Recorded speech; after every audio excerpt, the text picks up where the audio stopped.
Anytime you're ready, John.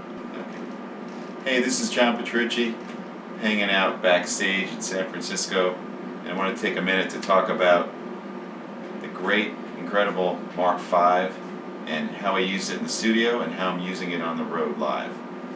The best thing about the amp is that it sounds incredible in so many different environments.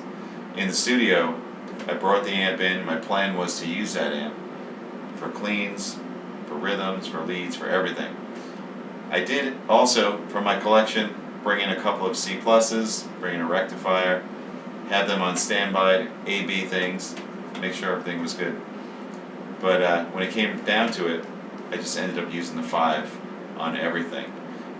It sounded incredibly clear and clean for the clean sounds, had a really great sound for the arpeggiated intros, like for example for On the Backs of Angels, just straight into the amp, into traditional rectifier 4x12, sounded amazing.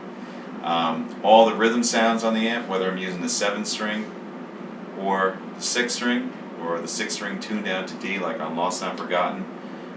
Channel 3 Mark IV mode sounded really, really tight, percussive, aggressive, but very clear and rich at the same time. And so that's all the rhythm. So from Outcry to Breaking All Illusions, everything is all the Mark IV mode on the 5. And it's just me plugging straight into the amp. There's no pedals or anything like that.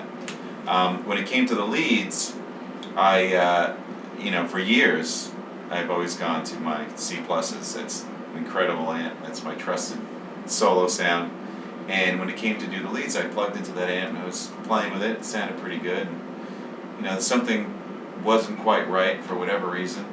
And so I decided to try the C plus mode on channel 3 of the Mark V, and it ended up kicking its butt.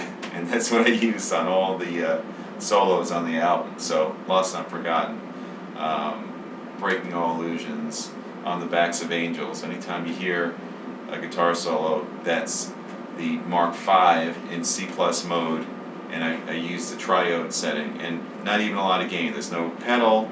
The gain was maybe not even past 2 o'clock, and it just had this really creamy, detailed, beautiful sound, and it kicked the butt of my C plus. So that one went away, and it was just that one Mark V for the whole album. So that's my in-studio experience with the amp.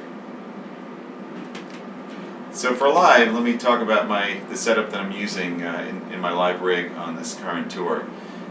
Basically, my goal was to sort of recreate that feeling in the studio where you're just plugging directly into the head, and the head goes into a cabinet. It's the most, it's purest kind of sound that you're ever going to get with an amplifier. So I wanted to have very few things in the way sonically. So I have a little pedal board that it's for the front end pedals, stomp boxes, like a compressor for clean sounds, a phaser pedal, a flanger pedal. I have a Keeley modded Tube Screamer 808 in there in case I want to get some other sort of high gain sustain or whatever. And just as a side note, it's not something that I actually need to use a lot because the amp has so much sustain and gain, more than I need. So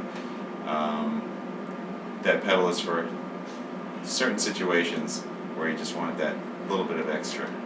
But basically, I'm using those pedals in the front, and they're on a switching system, so they're not in line, so they're only switched in when I need them. And then in the effects loop is an Axe FX 2, and that is doing all of the delays, the harmonies, chorus, anything that would be in an effects loop. And that's it. So it's a very, very pure sound. It's the sound of the amp with minimal effects, and I switch mainly between channel 1 for my clean and channel 3. And channel 3 I'm using on the Mark IV setting, Mark IV mode.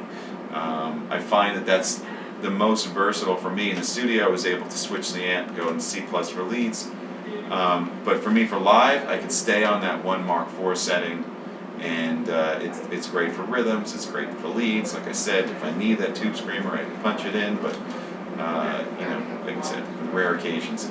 And that's it. There's the library.